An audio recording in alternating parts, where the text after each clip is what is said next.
Hey, what's up guys, Will here for GSM Arena. This is the Samsung Galaxy Note 10 Lite, and it takes the S Pen of Samsung's most expensive flagship and offers it in a more affordable package. But is this worth going for over the regular Note 10, or even the previous Note 9?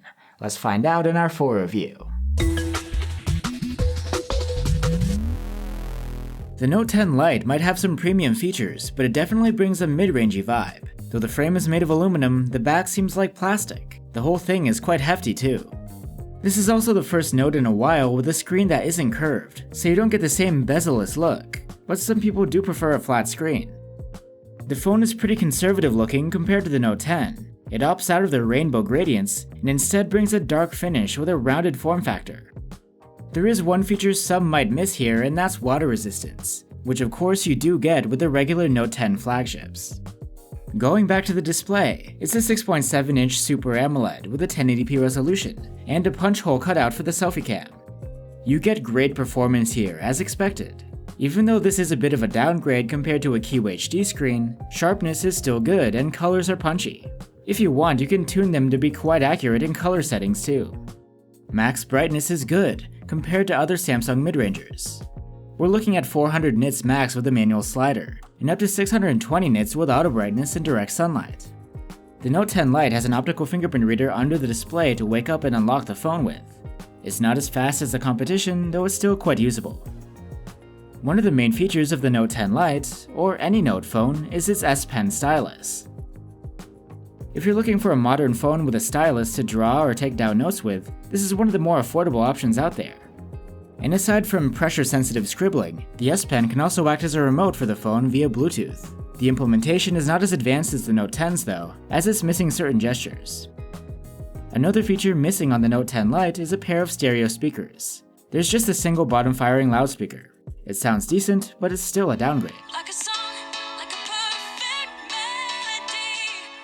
Thankfully, you do get a headphone jack here, which plenty of people still want to have. Quality through headphones is solid, with little distortion and very good loudness. There are 128 gigs of storage on board, which is plenty, even though it's only UFS 2.1, but it is expandable. The OS itself is no surprise. It's Samsung's latest One UI 2 over Android 10. It's the same that runs on Samsung's other recent phones, and even the Note 9 has received it through an update. All in all, it's a clean and snappy interface. It brings many of the features we're quite familiar with, including dark mode for your menus and gesture navigation, where swiping from the sides takes you back to the previous screen. The Note 10 Lite brings a flagship chipset, but we're talking 2018 flagship. It's an Exynos 9810, the same chip as the Galaxy Note 9. Even though it's a couple of years old, it's still competitive. Performance is speedy, and games run great. It's true that in this price range you can find phones with newer chipsets and better performance scores, but the thing is, those won't have an S Pen. So how's the battery life? The Galaxy Note 10 Lite's battery is 4500 mAh, quite sizable for a Note. In our battery tests, the phone scored an endurance rating of 92 hours. It's good, but I expected more from that big battery. Charging is decently fast. With the bundled 25-watt charger, we were able to get from 0 to 50% in half an hour. Just note that there is no wireless charging here. Now on to the cameras. The Note 10 Lite has a triple camera setup. There's a main camera, an ultra-wide, and a telephoto, all at 12 megapixels. A notable difference from the Samsung flagships is that the Note 10 Lite's main cam doesn't have a variable aperture. But regardless, photo quality from the main cam is really quite similar to the Note 10.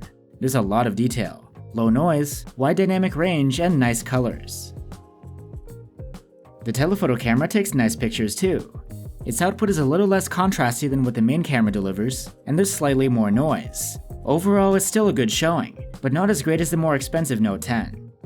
The ultra-wide-angle camera's output is also high in quality, with very good detail and pretty wide dynamic range. Colors are a bit different from the main cams, with a slight hint of green. Portraits can be taken with either the main cam or the telephoto, giving you a choice of framing. Either way, you get excellent subject separation, as well as great dynamic range. At night, we expected things to fall apart, like on many mid-rangers these days, but surprisingly, these low-light photos are great. There's excellent color preservation, good detail, and well-controlled noise. Dynamic range is wide too. If you turn on night mode, highlight rendition improves noticeably. You also get more detail, less noise, and a boost in colors. Overall, it looks like the Note 10 Lite can give the non-Lite a run for its money here. The ultra-wide-angle camera isn't quite as impressive after dark. With enough light, it will produce usable images, but there is some softness, noise, and desaturated colors. The good thing is that night mode helps a lot with all of these issues. Shadows and highlights get restored, detail comes back, and colors are punchier. As for zooming at night, you won't be using the telephoto. Instead, the phone switches to a crop of the main cam. The results aren't awful, but they're noisy. Now on to selfies. The 32-megapixel quad-bare selfie cam gives you 8-megapixel images. These are somewhat soft, but have nice colors and wide dynamic range. The Galaxy Note 10 Lite can record video from its main camera in 4K at 30 FPS, and quality here is good. There's plenty of detail, true-to-life colors, and wide dynamic range.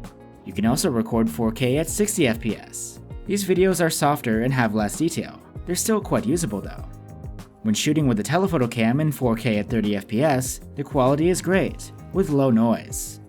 If you switch to 60 FPS here, you just get a crop from the main cam which doesn't come out all that great. 4K 30 FPS video from the ultra-wide cam is decent, on par with what you can get out of the Note 10 and Note 10 Plus. Stabilization is available in all modes except the 60 FPS ones, and is excellent. Whether you're walking or panning, footage looks quite smooth. There's also a super steady mode which is only available on the ultra-wide-angle cam. These are even smoother, but they only go as high as 1080p. The Note 10 Lite is a nice phone that's sort of hard to put your finger on. It brings some nice features for sure, like the S Pen, awesome cameras, good battery life, an excellent AMOLED display, and of course the audio jack. But at €600, it's definitely not a cheap phone, and is still missing quite a few flagship features. If you were to go instead for a Galaxy Note 9, you'd get those missing features for about the same price, like a curved QHD screen, the glass build with waterproofing, and stereo speakers. You wouldn't miss out on this ultra-wide cam though, and since the Note 9 is an older phone, we're not so sure about future software support. So overall, the Galaxy Note 10 Lite is definitely worth recommending if you're looking for a semi-premium phone with a stylus.